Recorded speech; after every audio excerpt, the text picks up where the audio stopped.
అందరు ఎలా ఉన్నారు? నేనైతే చాలా బాగున్నాను అనమాట.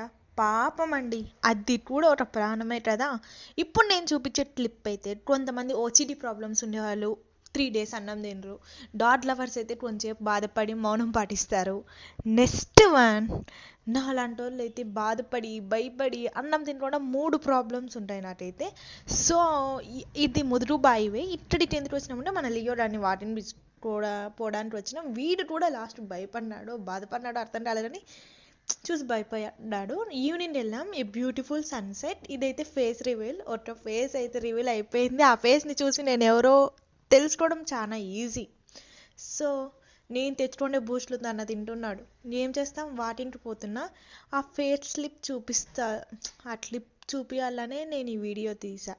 సో ఎవరైనా ఓసిడి అని తినలేను అనే వాళ్ళైతే అది 3 days వరకు ఫుడ్ తిన్ను అట్లా ఇప్పుడు ఉడుతుకొస్తే అనే వాళ్ళైతే స్కిప్ చేసేయండి.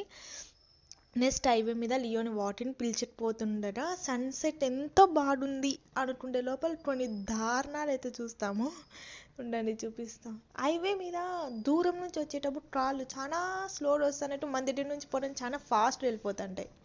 అట్లా మీకు ఎప్పుడైనా అనిపిస్తే కామెంట్ చేయండి. అది చూడండి, డాగ్ అయితే ఎవరో గుద్దేశారు. సో చూసుకొని డ్రైవ్ చేయండి. పాపం అదే ఒక ప్రాణమే.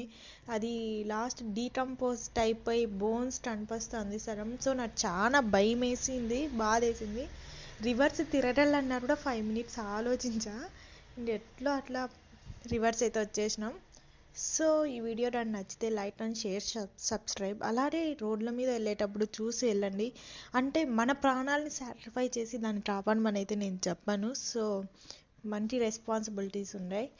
డాట్ని మనం రుద్దేటప్పుడు మనకి ఏం కాదు, మనం